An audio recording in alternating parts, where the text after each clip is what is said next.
Hello parents, मैं हूं doctor जीवन Silwal, paediatric neurologist, एथिना polyclinic Siliguri से।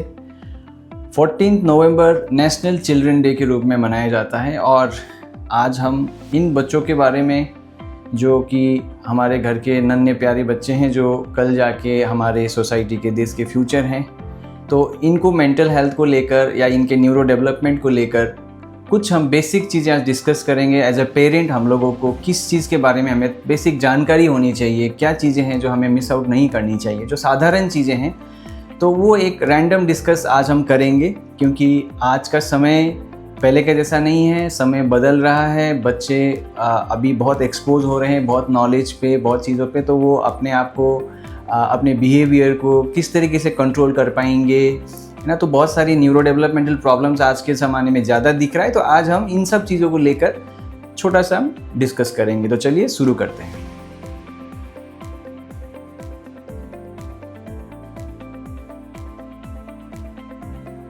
तो पेरेंट्स, मैं भी एक पेरेंट हूँ, मेरा भी 6 साल की मेरी एक बेटी है, तो आई कैन अंडरस्टैंड कि एक पेरेंटिंग जर्नी होती कैसी है, कैसे जब हम अब घर में एक बच्चा होता है तो हम लोग किस तरीके से हमारा एज ए पेरेंट माइंडसेट रहता है।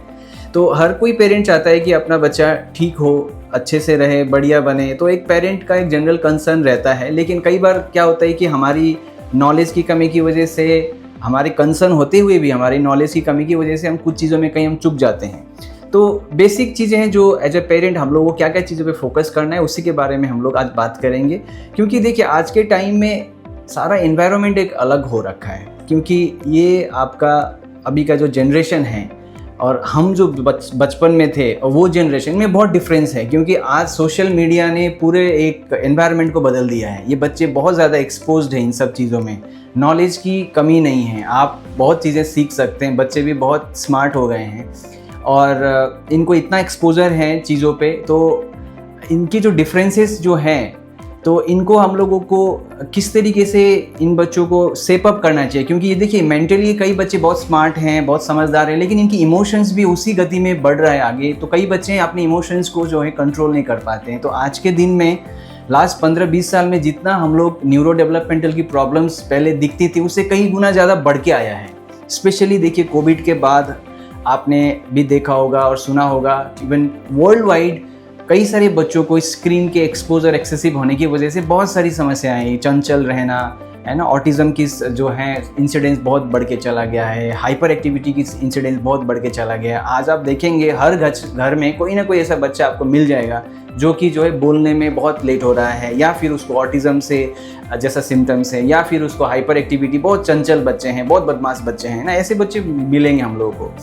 तो पेरेंट्स, इन सब चीज़ों में सबसे इम्पोर्टेंट चीज़ हम लोगों को क्या फोकस करना चाहिए कि आज के दिन में बच्चे ही नहीं, हम लोगों के लिए भी इन्वायरमेंट बहुत स्ट्रेसफुल है, बहुत कंपटीशन है, एक रेस सा लगा हुआ है हर चीज़ का, कि हम सब उसके पीछे लगे हुए हैं ना, अननोन टाइप ऑफ किसी चीज़ के पीछे हम इस तरीके से लगे हुए हैं कि कई बार हम अपने बच्चे को भी भूल जाते हैं। कि पहली बात है कि हम लोग बहुत बिजी हैं। देखिए ये चीज़ है कि आज का लाइफस्टाइल अलग है, तो इस बिजी शेड्यूल में आप कैसे अपने बच्चों को जो टाइम देना चाहिए वो उसमें हम लोग मिस आउट कर देते हैं। हम उसी चीज़ को भूल जाते हैं कि बच्चे को जो टाइम फर्स्ट 1000 डेज जो होता है, इस टाइम में बच्चे का और पेरेंट का जो इमोशनल कनेक्ट होता है वो बहुत बहुत इंपॉर्टेंट है। क्योंकि कई स्टडीज़ हैं देखिए कि लॉन्ग टर्म में जिन बच्चों को बड़े होने के बाद जो साइकोलॉजिकल प्रॉब्लम्स होते हैं, साइकेट्रिक समस्याएं होती हैं, उनकी जड़ उनके चाइल्डहुड में रहता है।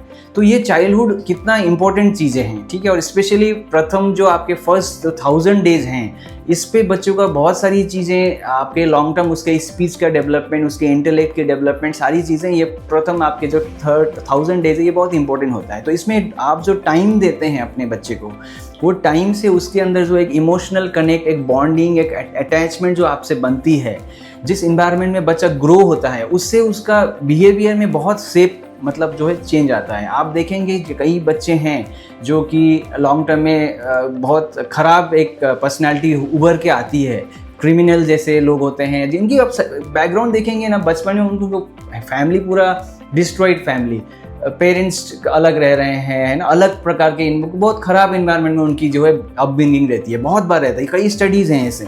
तो वो पार्ट हम लोगों को समझना चाहिए कि हम लोग को अपने बच्चे को टाइम देना चाहिए। मेरा कहने का मतलब है कि हम लोग अपने बिजी शेड्यूल से भी बच्चे को टाइम दें। टाइम देना बहुत बहुत इम्पोर्टेंट है, क्योंकि क्या हो रहा है, अभी हम लोग इतना बिजी हैं, काम में बिजी हैं, हमारे बच्चे को मेड्स देख रहे हैं, है ना, हमने कोई हेल्पर रखा हुआ है घर में, वही बच्चे को देख रहे हैं, या तो हम बिजी हैं, हमारे ग्रैंड पेरेंट्स देख रहे हैं जो कि खुद भी बहुत बूढ़े हैं, खुद का ध्यान नहीं रख पाते हैं, बच्चे इतने शरारती हैं। तो क्या हो रहा है, स्क्रीन टाइम बढ़ रहा है, बच्चे पूरे दिन बैठ रहे हैं, टीवी में कोकोमेलन चल रही है, कोकोमेलन इतना अभी आप देख रहे हैं हर घर में चलता है इस प्रकार की जो कुछ न कुछ आपके जो कार्टून्स वगैरह हैं। तो कई चीज़ें हैं जो देखिए बच्चे को जितना एक्सपोजर की ज़रूरत है उसे ज़रूरत से ज़्यादा आपको एक्सपोज हो रहा है। आइडियली फर्स्ट 2-3 ईयर्स में इतना ज़्यादा सेंसरी ओवरलोड, बच्चे को जो इन्फॉर्मेशन मिलती है, जो बहुत कलरफुल चीज़ें जो वो लोग देखते हैं टीवी में, मोबाइल में, दैट इज़ नॉट रिक्वायर्ड। वो उनके ब्रेन के लिए एक एक्सेसिव स्टिमुलेशन इतना ज़्यादा कर देता है कि उनके अटेंशन में प्रॉब्लम हो जाती है लॉन्ग टर्म में।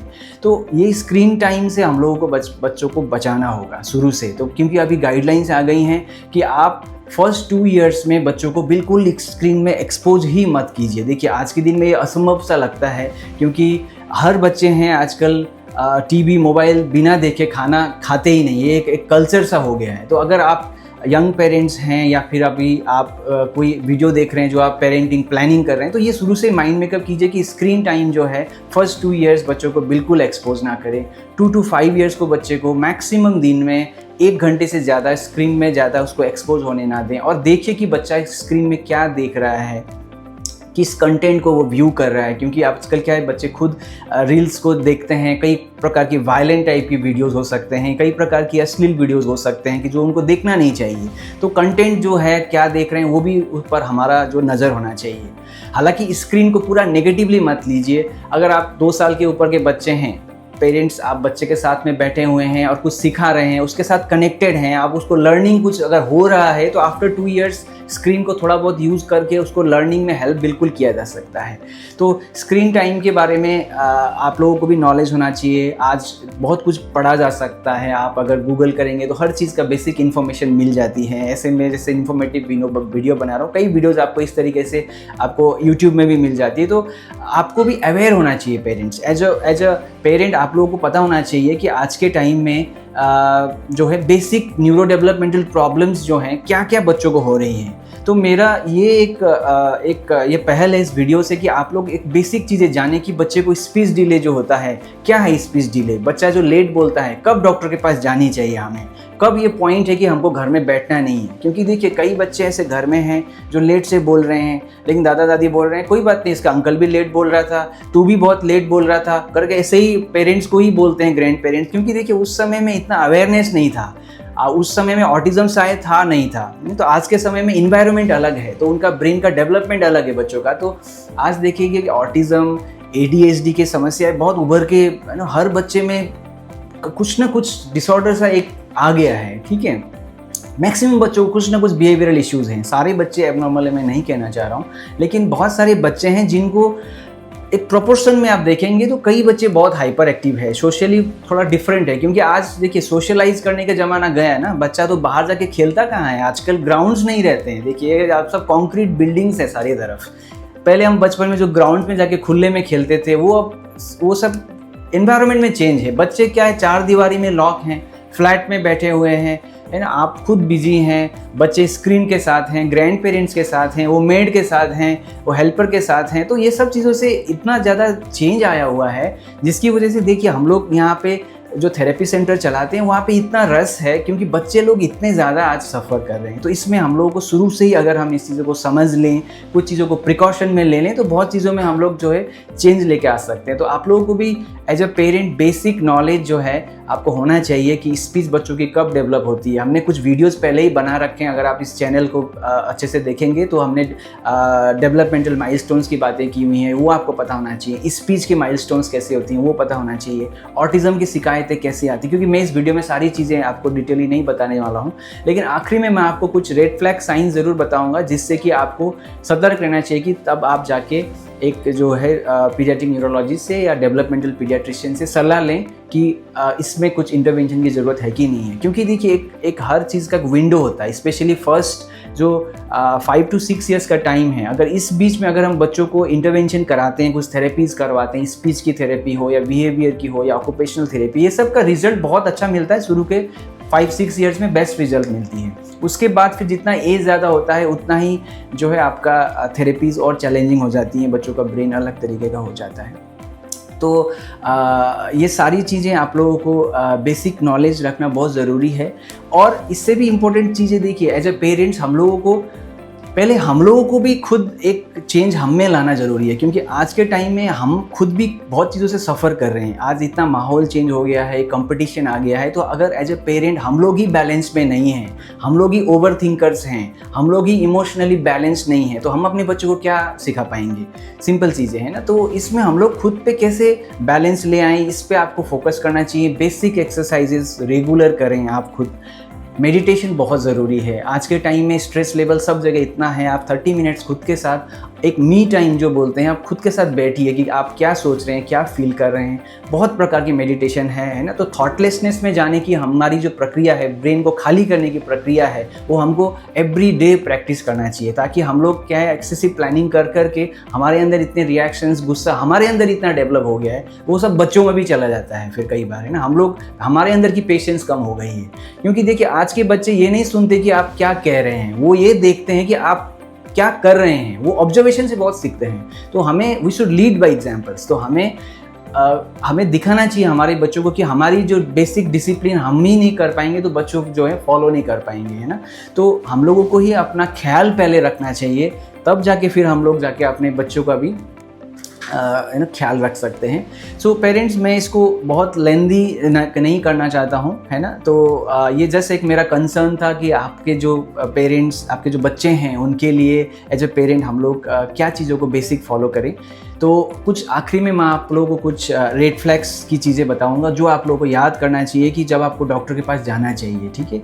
तो अगर आपका बच्चा 1.5 साल का हो गया फिर भी नहीं चल पा रहा है, डेफिनेटली आप डॉक्टर के पास चले जाइए। अगर आपका बच्चा 1.5 से 2 साल का हो गया है फिर भी सिंगल वर्ड भी नहीं बोल रहा है, मामा पापा भी नहीं उच्चारण कर पा रहा है ना, 2 साल के ऊपर हो गया लेकिन फिर भी वो मामा पापा छोड़ के और 5 से 10 एक्स्ट्रा वर्ड्स जो है, जैसे सिंपल 2 वर्ड्स हैं ज्वाइन करने वाले, वो वर्ड्स स्टार्ट ही नहीं किया है। 2 से 2.5 साल हो गया लेकिन 2 वर्ड को ज्वाइन नहीं कर रहा है। यहाँ चलो, वो देखो, जैसे ये 2 वर्ड हो गए, ये ज्वाइन नहीं कर रहा है। 2.5 साल का हो गया फिर भी 2 वर्ड ज्वाइन नहीं कर रहा है ना। तो ये चीज़ें हैं जब आपको इसमें कंसल्टेशन की ज़रूरत है।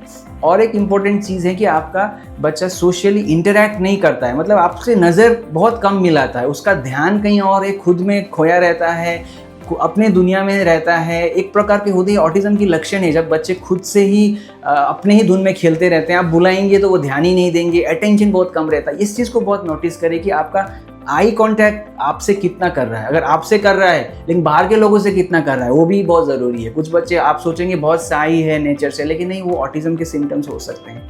अब बाकी के बच्चों से खेलना नहीं चाहता है, बहुत चंचल, एक जगह स्थिर नहीं रहता है ना। तो ये सब चीज़ों जो हैं, ये सब चीज़ें रेड फ्लैग्स हैं जब आपको एक बार डॉक्टर के पास जाके कंसल्ट करना चाहिए, है ना। और आज के दिन में पेरेंट्स, मैक्सिमम बच्चे हाइपर एक्टिव ज़रूर हैं, लेकिन हर हाइपर एक्टिव बच्चा ADHD या डिसऑर्डर नहीं होता है, अनलेस उसकी पढ़ाई में बहुत इफेक्ट हो रही है, वो उसको बिठाने में दिक्कत हो रही है, वो फ्रेंडशिप नहीं कर पा रहा है, बहुत झगड़ालू हो गया है। तो ये सब सिचुएशंस में अगर आपका बच्चा चंचल है तो भी आपको एक बार डॉक्टर के पास कंसल्ट करना चाहिए, ठीक है। तो ये सब चीज़ें आप लोग इसके बारे में आप इसकी जानकारी रखिए।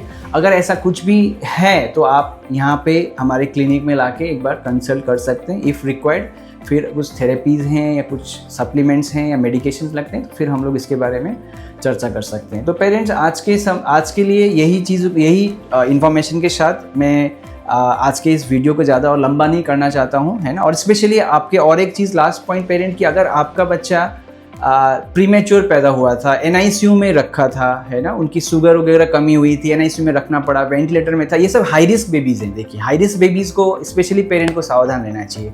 अगर आपका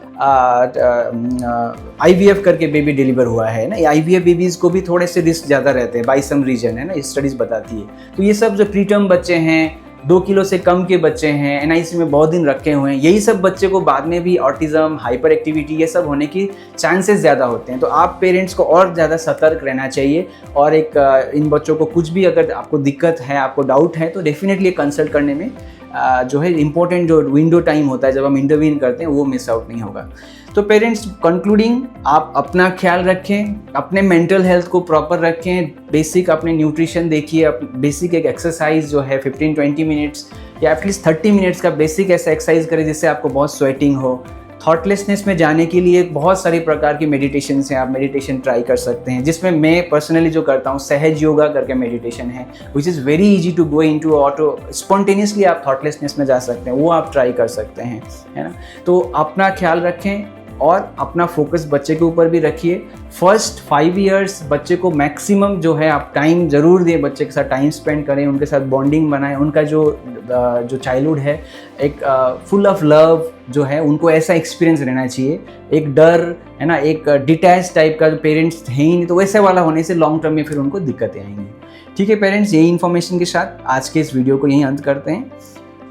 अगले वीडियो में कोई और इन्फॉर्मेशन लेके हम दोबारा मिलेंगे, तब तक के लिए मुझे विदा दीजिएगा। नमस्कार।